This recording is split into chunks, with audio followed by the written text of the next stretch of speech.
Continuing on with the Panasonic DMR EH50 DVD recorder with internal hard drive, I've ordered a part, the part arrived, and we're going to replace the part in the power supply and see whether we can get this unit back up and running. It's been about a week since I placed the order. It took a week for it to get here. I could have driven over and picked it up in like an hour, but they won't let me do that anymore. Let's check it out. Today in the mail I received a package from KP Components out in Surrey. They are the place where I get the blue gears from and so forth. And unfortunately, due to one of his neighbors being kind of a dick and phoning the city on him, we aren't allowed to pick up anything at his residence. He works out of his house, and he had a little storefront in the back, like the basement suite would be. You could go down to the back of the house and go down the stairs, and he had a little door there, and you go in and he had a little parts counter, and he'd sell all his parts, and we could just walk in and pick things up. But when I tried contacting him, he says, nope, sorry, can't do it anymore. City shut me down, and I have to order parts now. So anytime I want to order anything, I have to order it and pay the shipping, which means I just pass those charges on to anybody's machine that I fix. But anyway, I got the part for my my DVD recorder.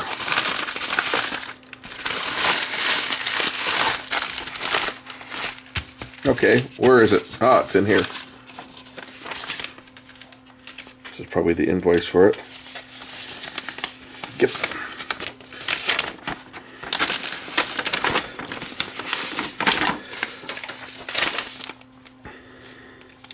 So this is the regulator IC. So I can haul my DVD recorder that I started on back and start working on it again. Now I haven't worked in the shop here for a bit, and today is a very sad day here. My little blue screwdriver. When I walked into my shop today, I found the bit in two pieces. I've tried to JB weld it, but it was just sitting there on my bench with the bit sitting like right beside it. Like the screwdriver was like that. This is the base of it. And the bit was sitting like that, right next to it. Now, I don't know about you guys, but I think I didn't just fall off the back of a turnip truck. A screwdriver is not going to break itself. Tools just don't fall apart without someone breaking them. Yeah, what do you bet when I asked both of my adult kids which one of them borrowed my screwdriver and broke it? What do you bet that they're both going to say the same thing? I didn't touch it. Guaranteed that is exactly what they are going to say. They are going to say, I didn't see it. I never touched it. Yet here it was, sitting on my bench. Nothing around it. The last time I believe I used it was when I was tearing down this license plate frame to take out a couple of screws on here. Actually, I don't even think I was using it. I think I was using this one. I have to go back and look at the video, but I believe I was using that one and that one. I think the last time I used this one was when I was working on that, might have been when I was working on the DAT machine. I'll have to go back and look at the video. I may have used it on the DAT recorder or that portable DAT. Anyway, it was sitting on my bench right here, right beside this remote control, and the bit was next to it. I would say that is very suspicious. So now, I don't know how this is going to work. I'm trying to find another type of screwdriver that's the same size as this. This is a JIS bit. It's not a Phillips. It looks like a Phillips, but it's actually not. It's a JIS bit.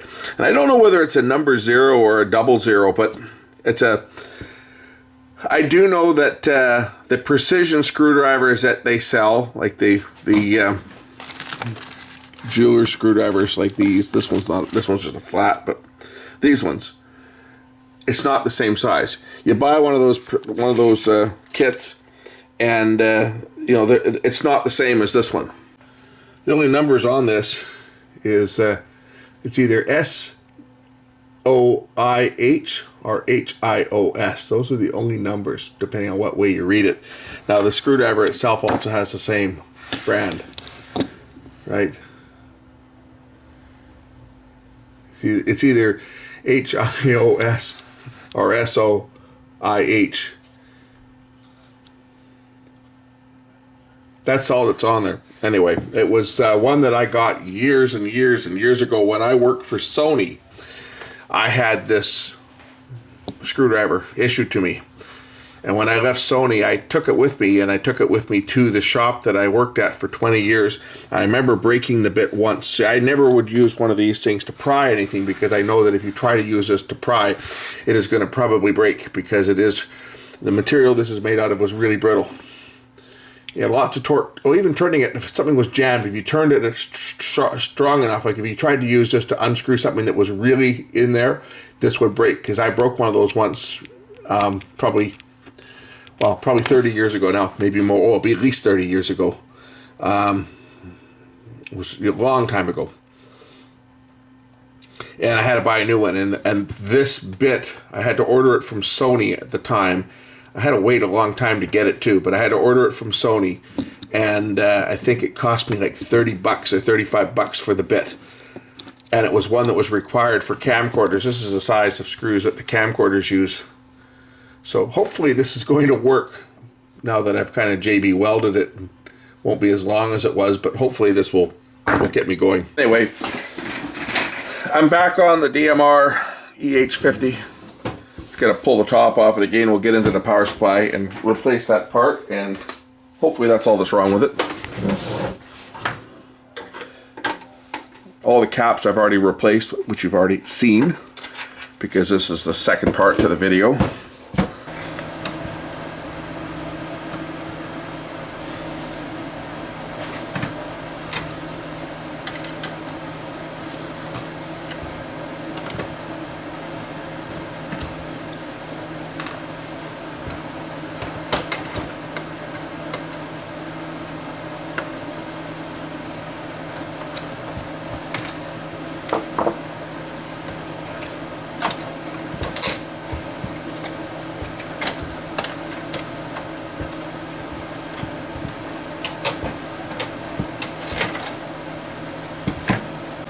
Now, of course, all that racket in the background is my garage heat running, my workshop heat, because even though we're, middle of March, and yesterday the weather was beautiful, I was out working on my whole 10 or 11 hour shift at work, because they really load us down with a ton of work. I had 2 bonded DSL jobs yesterday, and a couple troubles, and a full fiber install. I didn't get done. I got to work at 8 in the morning. I didn't get home till like 7:30 at night last night, and it was a beautiful day. It was Celsius wise, I think I got up to about 14 or 15 degrees out yesterday. It was nice. I was working without a jacket. It was like almost beach weather. Well, today it's about 4 or 5. It's freezing out, almost snowing. Miserable. My day off. That's the way it is, right? But anyway, I have to put the heat on here and warm this place up. I was waiting for my soldering iron to warm up, and then we're going to change this regulator. There we go. And the heat's gone off. It's got a thermostat on it. We're going to change this regulator. This is on the hot side. This is the switching regulator that operates the switch mode transformer.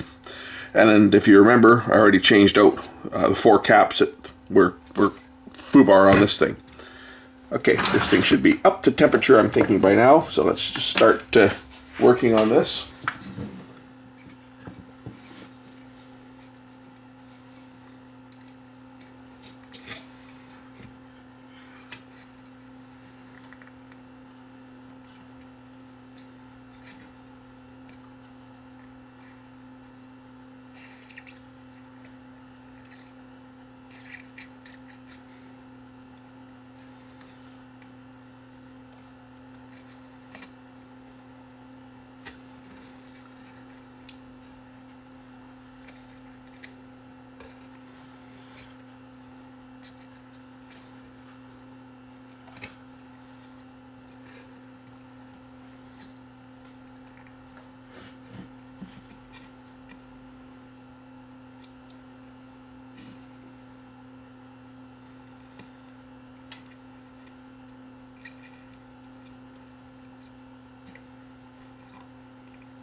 Here's the new part. Say it came from KP Components.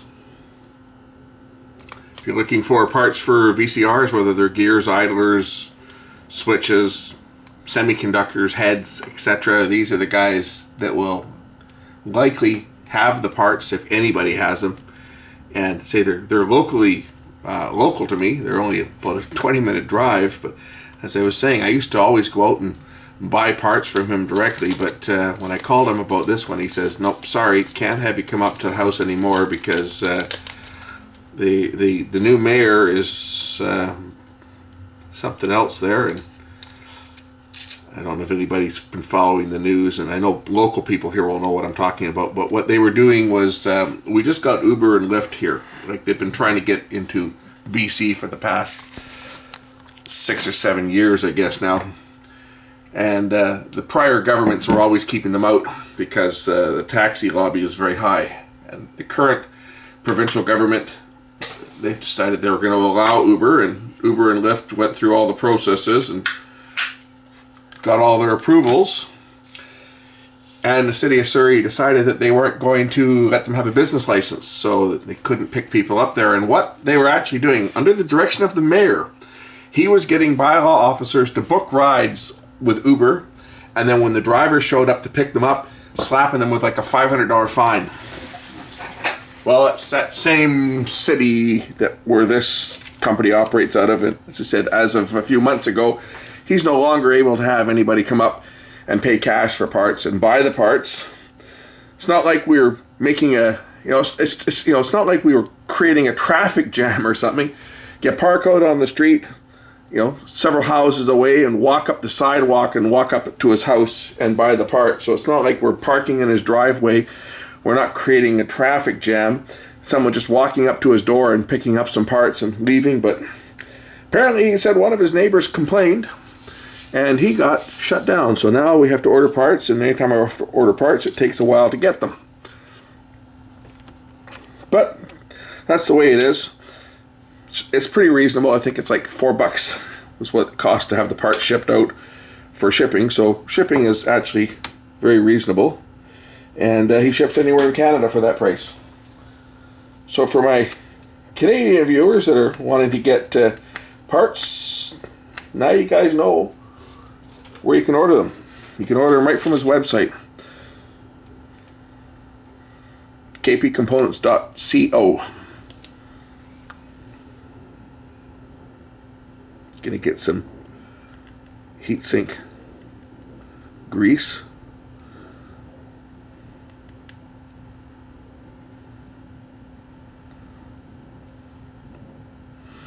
We don't need much of this, just need a little bit. I'll put it onto the heatsink here. Oh, I'm gonna hear it. Someone's gonna complain that I didn't take the old stuff off. Oh well, deal with it, okay? It's not that big a deal. It'll mix in quite nicely with what's already there.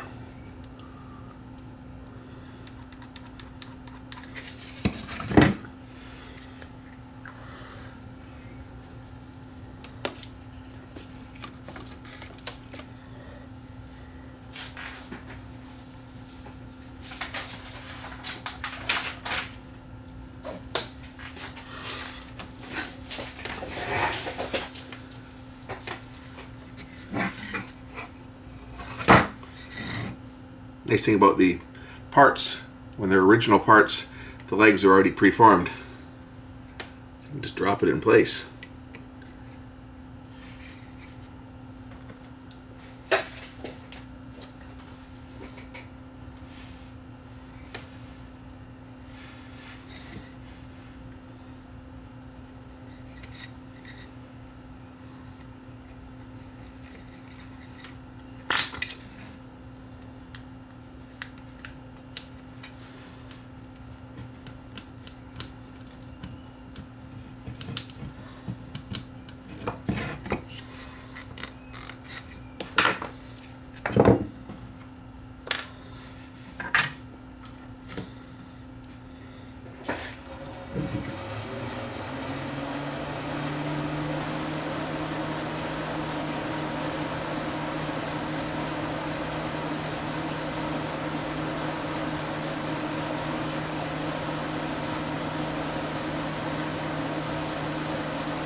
That's 99% isopropyl alcohol I'm using to clean the flux off the board.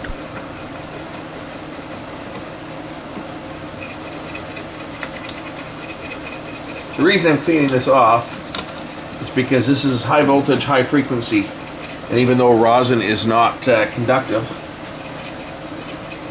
it's a good practice when you're dealing with these switching power supplies to kind of clean up after you've been soldering on the board. Just good practice.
Okay, hard drive's plugged in.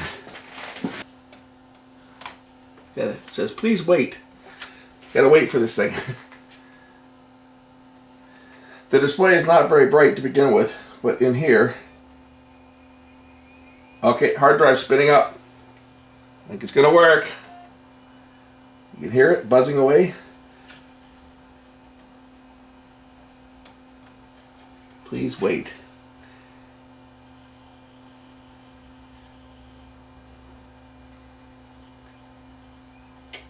Okay, now if I turn it on, it should turn on. Light comes on, drive select. And right here.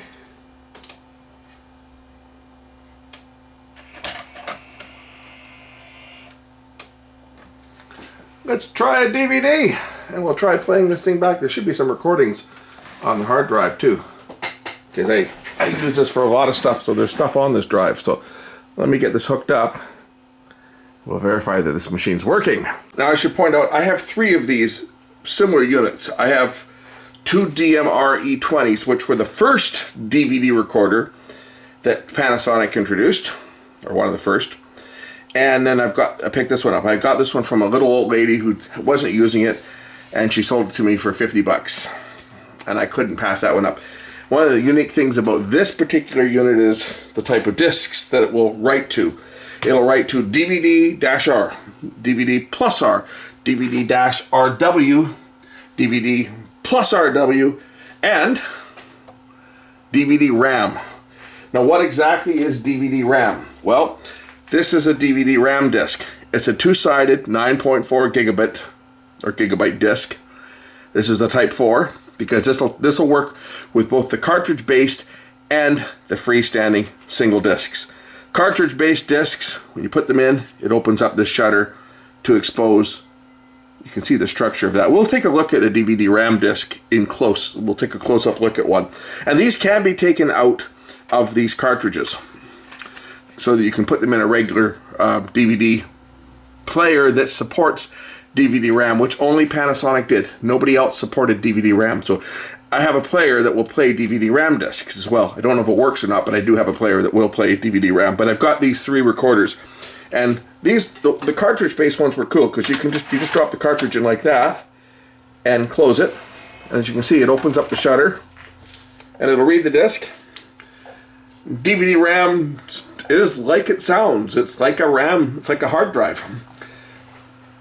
These are so cool because you could be recording and playing at the same time on the same side. So if you had 2 hours or 4 hours of recordings on a disc, you could be recording from on TV on it, and you could be playing back another recording at the same time.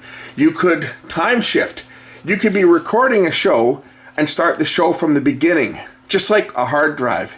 Very cool. Even without the hard drive. This one, of course, will do that with the hard drive. But the model without the hard drive, the DMR EH50, I should do a service on them. I think they probably work. I think they just need belts replaced on the drive.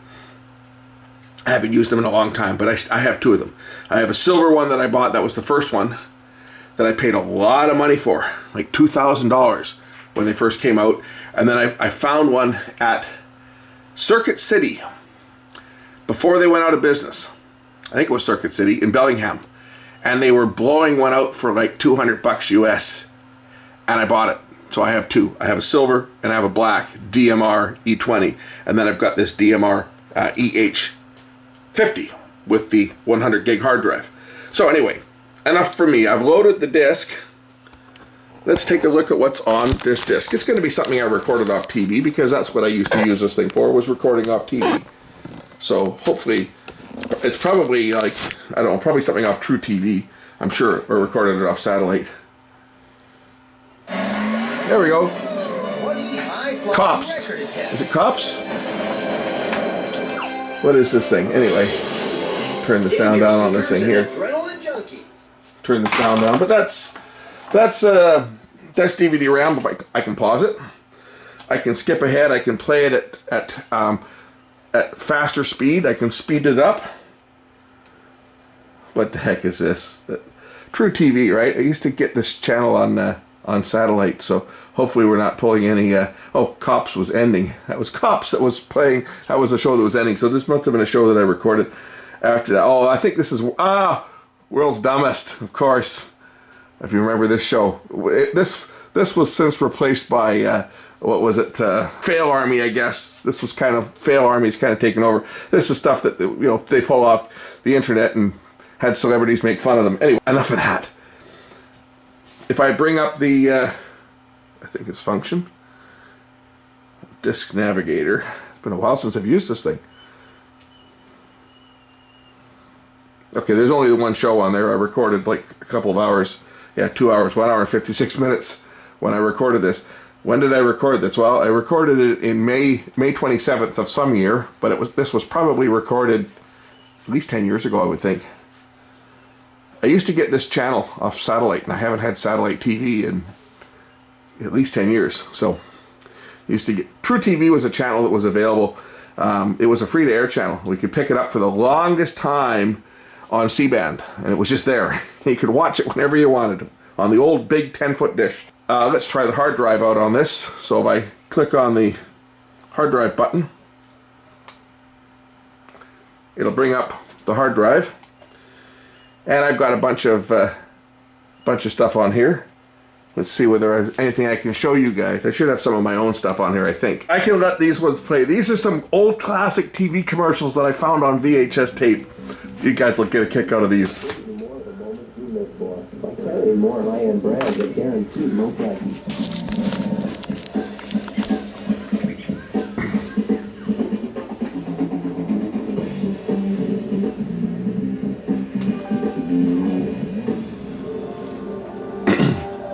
The ultimate home theater. It all begins with Future Shop. You'll like what the future has in store. Of course, Future Shop was bought out by Best Buy, so they're gone now. After flight, this crane performs a wing salute, a silent message that notifies the flock that he is back.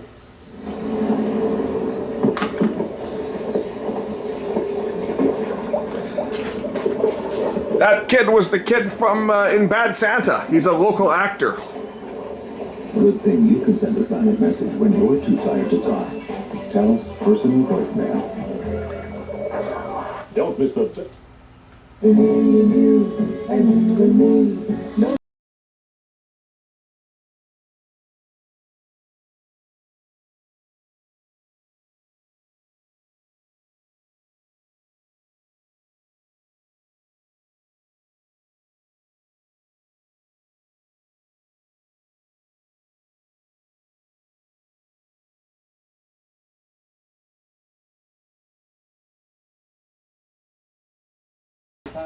had to mute the sound for that last one because they were playing the song Happy Together, so I didn't want to get a strike on that. So I did have to mute the sound during that commercial, but I let the video play. Thanks, Santa. If you're going to do all your holiday shopping at once... Same kid from Bad Santa for a London Drugs commercial. System with 17-inch monitor, AGFA scanner, and Lexmark printer, $1399.95. Microsoft Windows XP Home Edition upgrade, $149.95. Energizer batteries, $7.99 each. You get a great deal of good deal more at London Drugs. Here's an old promo for Super Channel, way back. Super Channel. That was one of the old, well, Super Channel's still around, but a different company now. But I found a couple of old promos for when they put movies on, right? So again, they found these all on old VHS tapes, and I just was grabbing some of the rare stuff and assembling them together on the hard drive on this unit. Breathe easy with BC Tel Mobility's prepaid cellular plan. This is even All the older. time you use is prepaid. No monthly bills, no surprises. Right now, it comes with your choice of 2 phones from $129 and double the airtime to start with. No contracts, credit checks, or lost sleep. But hurry, the double airtime bonus is only available until January 17th. Be free. BC Tel Mobility. I could show you guys this, but this was a video I did years and years ago. They were showing them putting ice in at Rogers Arena, and I can't show this though because I'm sure I'll get in trouble for this. I'm going to cut this one off here. I can show you this. This is stuff I've archived off of old tapes. I probably shot this when I was on holidays somewhere, you know, back in the 80s. It looks like it was probably done on beta. I mean, the picture is pretty pathetic when we had all this archaic video equipment that we used to use. But I say I archived a lot of stuff onto the hard drive on here. I just copied the tapes onto the hard drive and then just cut it together. I do it all on a computer now, but a lot of this stuff was recorded a long time ago, and it was just as easy just to yeah, you can tell I had a really crappy tripod. Yeah, it was easy just to cut, just to record it onto the hard drive on this recorder, because it had a pretty good digitizer in it. So I could just digitize stuff and just cut it together and just burn it onto a DVD when I was done. Oh yes, I'm looking at that car. That's a 1980 Mustang. This would be the Duffy Lake Road, I think, heading up towards Lillooet. I think this is Duffy Lake Road. Anyway, this would have been shot on, it's definitely a tube camera. It was shot on beta for sure, and I'm going to say, because I can tell it's tubes just from the lag in it. So tube camera. It's either an HVC 2400, or it could have been the 2800, or it might have been the DXC 1800. I forget which I was. This would have been probably around 1980, 1983, maybe 1984. I got rid of that car in 85, so I drove that car from, it was a 1980 Mustang, and I got that car, I bought it in 81, and I drove it to, I think I got rid of it in 85, and got a newer car, which I got rid of in 86, and bought my first brand new car. But that was my old Mustang, and as you can see, I couldn't hold the camera very still out the window from all the wind. Anyway, that's this. That's the hard drive on this thing.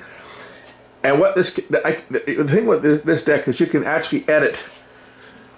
You can go into edit mode and you can cut out and you can shorten segments. So if you've got commercials, like if I record a TV show, for example, on the hard drive, I can go back after the fact and I can cut out all the commercials and then make a copy of it onto a DVD. And the copy on the DVD comes out clean with no commercials. That was the strength of this deck. It's one of my favorite DVD recorders, and that's why I wanted to get this one going. Anyway, looking back at the deck again, if I open up the disc, take out this DVD RAM disc, These were the cartridge-based discs, as you can see. They also came with a disc like this with no cartridge. You see, I've got a bunch of discs. I got this is number 9, so I must have at least 9 discs. This is another one here. And then they got even cheaper. So these ones are cartridge-based ones. This is what I kept. I even kept the wrapper on this one just for keepsake, to show what it looked like. So these were DVD RAM discs. Good luck finding one of these today. I don't think they've made them in years. Not for sale. This was a promotional one. This was one of they call them their high speed. 3 times speed. Were these high speed or are these single speed? I think these ones were single speed. They could write in real time. These were the higher speed ones. This was a promotional one that Panasonic gave out, and they gave it to me. I don't know if it's ever had anything on it. Yeah, this is a high speed one. So they look the same. Doesn't look like this has ever had anything recorded on it. If we look at the surface, right, we don't see anything on the surface. So this might be a blank disc. If it's blank, we'll try recording on it. So let's load this 2 to 3 times speed DVD RAM disc, which I think might be blank. See, without the cartridge, it just fits in the regular tray. We'll see whether this disc actually has anything on it, and if not, we'll play around with this and we'll do some recording on it. I'll hook up my cable, because this just has an analog tuner, and I'll just record some stuff off of my media player, and we'll play around with this disc and show you guys how it operates and how I can continue recording and pause it and skip back. So we'll play around with this. I'm pretty sure this disc is blank. So let's see what happens if I press play. Nothing has been recorded. Excellent. Let's make some recordings. Here we go. I've got some stuff that I recorded down on the beach. So I'm going to set my record speed. We'll set it to the best quality mode here. Record mode. Where does it say what speed I'm in here? Oh, I gotta look at the display for this. So there's basically 4 speeds on this. 1 hour, 2 hour, 4 hours, and 8 hours. I'm in the 1 hour speed. I'm gonna hit record. There we go. And I'll let this record for a bit. And then we can play around with some of the features. Like I'll start the playback. I'll let this record for a bit so that the scene changes. Then we can go back and we can play back at the same time as we're recording. And remember, we're doing this from an optical disc. Now I can let this video play all day because I own the copyright on this. But maybe somebody will try to make a claim. It wouldn't be the first time. Believe it or not, somebody tried to make a copyright claim on one of my scenery videos that's up on YouTube. Yeah. It has my logo burned into the bottom of the screen, and somebody tried to make a claim saying that I ripped them off. That I ripped them off and that I put the logo on the screen. It didn't hold water. Pun intended. But I'll let this play for a bit. Okay, this has played for a bit now. If I press the play button on here, it will go back. And you see now it says play and record. It's still recording, but I'm now playing back the disc at the same time. I can pause it. I can leave this thing sit here all day, of course, until the disc gets full. And it's continuing to record. No different than doing it with a hard drive, but in this case, we're doing it on an optical disc. If I release pause, it'll continue playing as it's recording. And as I say, it works exactly like a hard drive. Like a hard drive, I can delete individual programs. So, for example, if I stop the recording, now I've stopped the recording. If I go into record, there we go. Now we're recording again. Press the stop button, it stops it from playback and takes me back to live TV that it's still recording, but I had to press the stop button a second time to stop it. So now I've started another recording. And what I want to demo is I'll make multiple recordings. I'm going to do a whole bunch of short little recordings here off camera, and then we can go back and we can delete individual ones. You delete individual recordings just like a hard drive, and it will free up that space. Okay, so I've made several recordings just of the same stuff basically. If I bring up the direct navigator, oops, I tapped the power button. Don't! If I hit the direct navigator button, got to read the disc.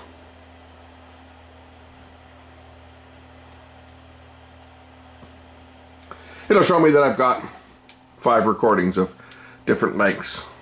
I did a couple in XP speed and I did a couple in SP speed. So say for example, I want to get rid of this 3-minute recording. I can play it. Okay, there's the recording.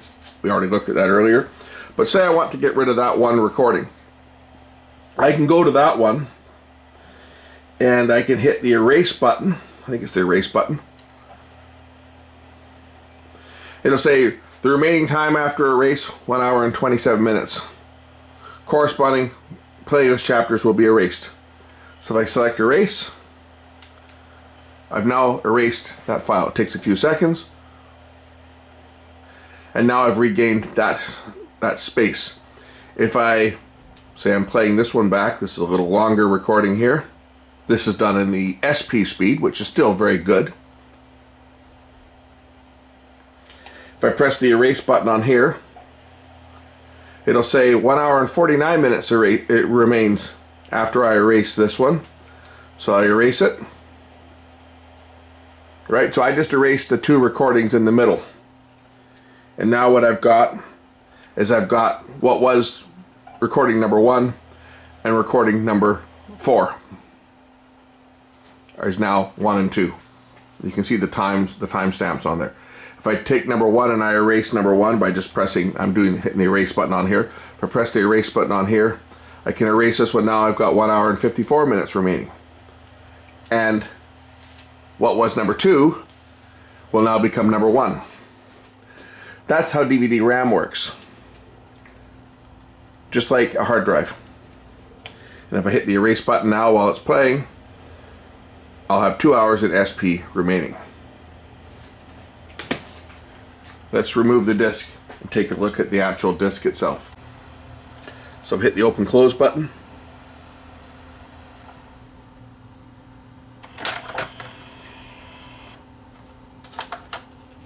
Now you'll see where the recording was made. You can see here the color has changed where I've made the recording on this disc. Let's get a closer look at a DVD RAM disc. What makes DVD RAM discs different than other optical discs are these hard sectors that you see. The spiral. See the spiral sectors there? You can see them, these little dashes on here that form a spiral line. They're not all the same either. They're different as you move along the disc. But they're all staggered slightly differently. If you look at it, you'll see that the sectors here look almost straight on this side of the disc. Right? The sectors look almost straight. But on this side of the disc, they are anything but straight. You'll notice that they're now appearing to go at an angle, almost a spiral track. What these sectors are is these are what these marks are. These are sectors. These are hard sectors that are encoded onto the disc. And they're a specific packet length. So the reason why they bend around the disc as they do is as you move closer to the outside of the disc, of course the circumference increases. DVDs are recorded in what they call constant velocity mode, which was also used on Laserdiscs. Laserdiscs actually there was 2 different ways of recording a Laserdisc. You could use CAV, or constant angular velocity, where the disc spun at 1800 RPM, and each half of a rotation was 1 half or 1 field. So 1 rotation for a total frame, 2 fields. So you can actually on a Laserdisc you can see where the sync pulses are on an analog Laserdisc. You can see the sync pulse, you can see the burst area, and then you can see the video on a CAV disc, because you'll see what looks similar to this, but you can see the difference in the way that the signal is recorded. On a DVD and a CD, it's a constant linear velocity, so the disc starts faster, and as the laser moves out to the outside of the disc, it slows down because the circumference gets bigger. So the spacing between each one of these markings is always the same. No matter where you are on the disc, the spacing is always going to be the same. The ones along the outside edge here that are all staggered at the same, those ones are actually, I think those are the end markers for the disc. But anyway, this area where these little marks are, it's an area that is not recorded on. It's used as a reference. It provides a reference signal to the drive to tell it where the beginning and end of each sector is, and it can keep track of it. So as you're recording, it knows it can move the laser back and forth like a hard drive to read and then write, and then read and then write. So if you're recording and playing at the same time, the laser is moving out, it's recording data for one sector. When it's not recording, it's being buffered in RAM. So it moves the laser out, dumps what's in the RAM, then moves the laser back and reads into RAM the next sector it needs to read, and then moves the laser back. So in record mode, if I were to take the drive apart, you'd actually see the laser doing this as it's recording and playing. Just like a hard drive would move the head back and forth for recording and playing. That's how DVD RAM works. And because each one of these sectors is hard-coded, you can erase specific program, and the system now knows that that area is available to be written on, and it will actually write information like a hard drive. And if you've got a disk that you've deleted a bunch of programs on, you can have a disk that's got 4 one-hour programs or 8 half-hour programs, and you've deleted a couple of them. As it's right, and then you say you've got a disk that's got, so you've got 8 30-minute programs on a 2-hour disk, and you delete 2 of them. Now you've got 1 hour freed up, and you go to do a recording. It'll record the first half hour in the first free space, and then it'll move over and record the second half hour in the remaining space, just like a hard drive. It was quite the system, and I really did like DVD RAM, and I used it quite a bit. I used it instead of VHS tape. So I don't have any VHS tapes because I had a DVD RAM recorder way back when they first came out, and I used to record everything on DVD RAM. I think I got 9 discs. I have them labeled, so this isn't all of them. This is just 4 of them here. But I had 3 of these double-sided DVD RAM 240-minute cartridge type. I think I only have 3 or 4 of these. Does it say what this is? I think I have 4 of them. Yeah, I got 4 of these ones. There's another one in the house somewhere. Number 1 is in the house. There's 2, 3, and 4. And then I had some of these ones here. And I labeled them all, right? This is disc number 9. This is just a single-sided disc. Same as the other one. This is fully recorded on. But everything I recorded off TV, I didn't record onto tape. I recorded everything onto DVD RAM, and I used to use that. I have a separate DVD player, which I should dig out and see if it still works. I think it's in the house somewhere, but probably in a closet. But it'll support DVD RAM. It was one of the few playback machines that would support DVD RAM. And I used to record everything. I used to have a satellite dish, a big 10-foot dish. Well, I still got the dish, but I don't have a receiver for it. But I used to record everything, on my DMR E20. That was my recording machine. I would record these DVD RAM discs, and then I would take the disc and I would take it into the living room and play it in the DVD player to watch stuff back. So nothing was ever recorded in the living room. We used to watch stuff there off the DVD RAM player and record everything on the DMR E20. I think I had a DMR E20 on the living room machine as well at one point. But anyway, that's my DMR EH50 repair. Thanks for watching. We'll catch you again real soon. Bye for now.